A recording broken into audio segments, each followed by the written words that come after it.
Saat ini kita akan membicarakan atau kita akan belajar materi selanjutnya, yaitu terkait elemen-elemen komunikasi persuasif, yang dimana kita akan sedikit membahas terkait materi sebelumnya. Kalimat persuasif ataupun komunikasi persuasif wajib dimiliki atau wajib dikuasai oleh banyak orang atau bahkan hampir semua orang, terutama khususnya bagi seorang yang bekerja dalam bidang pemasaran atau dalam bidang marketing, yang dimana tugas utama dari teman-teman marketing ini yaitu membujuk, mengajak, dan mempengaruhi supaya si calon klien ini membeli produk ataupun jasa teman-teman. Nah, itu salah satu peran dari kalimat atau komunikasi persuasif, yaitu membujuk, mengajak, mempengaruhi. Pada intinya supaya si calon klien ini membeli ataupun menggunakan jasa teman-teman semuanya. Untuk selanjutnya kita akan berbicara terkait elemen dari komunikasi persuasif.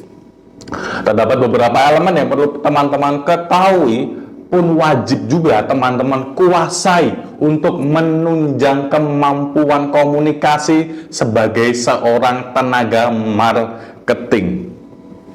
Komunikasi persuasif memiliki beberapa elemen. Elemen pembentuknya dapat mempengaruhi individu dan kelompok. Dalam artian mampu menunjang, seperti yang saya sampaikan sebelumnya, mampu menunjang kemampuan efektif atau komunikasi efektif dari seseorang, baik yang berkomunikasi secara dua orang saja atau berkelompok seperti itu.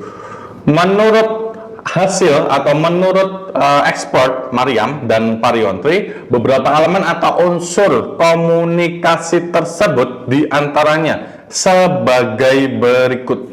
Yang pertama, klaim. Klaim yakni pernyataan atau tujuan persuasi baik yang tersurat maupun yang tersirat.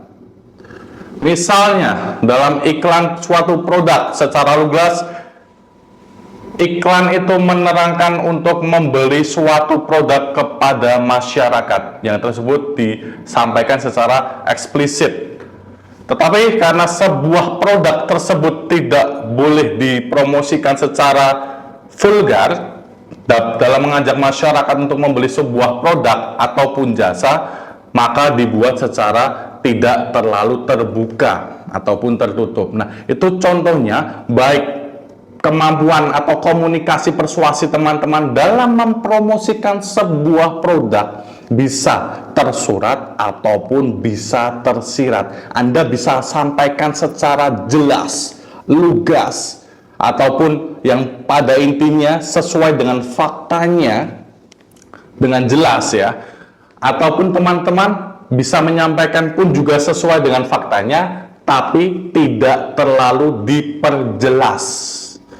Dalam kasus ini beberapa contoh produk yang mungkin teman-teman bisa pasarkan secara jelas, secara terbuka. Ada pun juga produk yang Anda hanya bisa promosikan, hanya Anda bisa pasarkan dalam bentuk yang tidak begitu jelas atau tidak terlalu perlu diperjelas seperti itu. Itulah pengertian dan contoh dari klaim.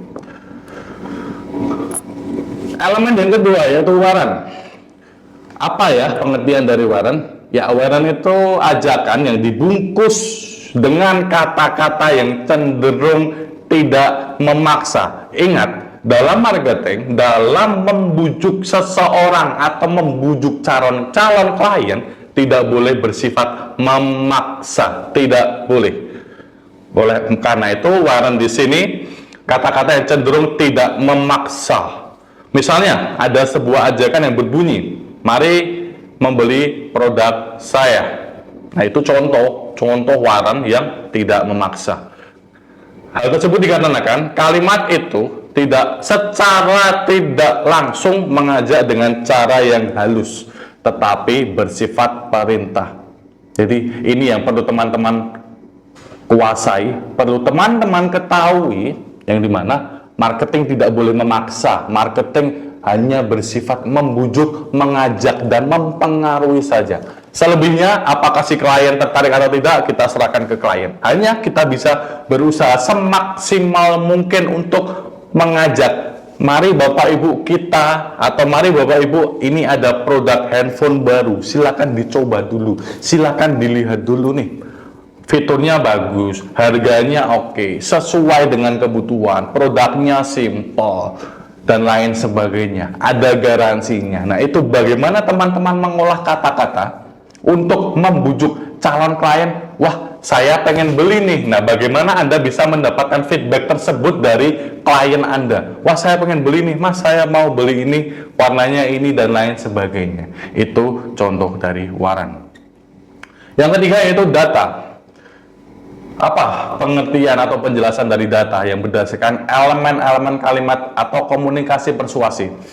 Data yaitu melakukan ajakan terhadap massa. Komunikator biasanya menggunakan data sebagai pijakan dalam melakukan ajakan. Sebelum teman-teman mengajak orang atau calon klien bertemu untuk mempromosikan sesuatu, teman-teman juga harus based on data atau berdasarkan data. Oh, data dari orang kota ini tuh sukanya HP produk apa?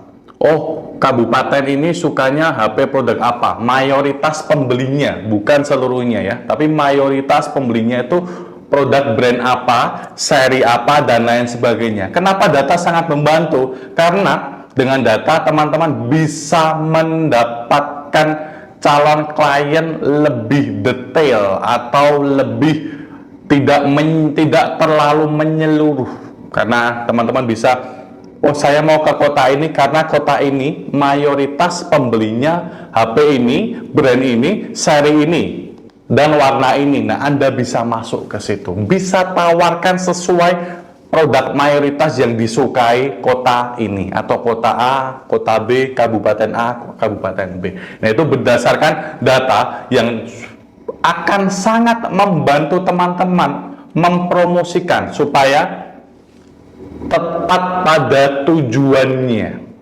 Oh, kota B, kita lanjut lagi, kota B ternyata kok sukanya produk ini, brand ini, seri ini, dan warna yang ini. Oke, kita masuk ke situ dengan mempromosikan produk yang mayoritas disukai oleh si calon customer atau calon klien di kota B. Sama halnya kota C, kabupaten A, kabupaten B, dan lain sebagainya. Data sangat membantu teman-teman untuk mempromosikan produk Anda, untuk menjual jasa Anda sesuai dengan mayoritas minat. Pun juga tidak semua kota memiliki satu saja produk yang disukai mayoritas. Di situ jalan keluarnya yaitu teman-teman bisa memilih lebih dari satu atau dua produk, atau mempromosikan lebih dari dua produk. Supaya apa? Supaya besar kemungkinan si kota A ataupun kota B ini memilih produk Anda, pasti dengan kalimat ajakan Anda. Selamat siang Bapak Ibu, ini berbicara contohnya. Selamat siang Bapak Ibu, kami punya HP ini, brand ini, seri ini, dengan fitur ini, kemudian fasilitasnya apa aja, kebutuhan Bapak Ibu apa saja, dan harganya sangat terjangkau. Jangan lupa teman-teman bisa bandingkan dengan kompetitor atau brand lain, karena itu juga merupakan salah satu hal yang menjadi pertimbangan seorang klien membeli produk Anda atau brand yang lain. Oleh karena itu, selain teman-teman menguasai produk yang ingin Anda jual ataupun jasa yang ingin Anda jual, teman-teman juga wajib menguasai kemampuan persuasi. Gimana cara membujuknya, gimana cara meyakinkan calon klien ini supaya calon klien ini membeli produk kita, menggunakan jasa kita, dan lain sebagainya. Oleh karena itu, wajib seluruh tenaga marketing menguasai kemampuan persuasi.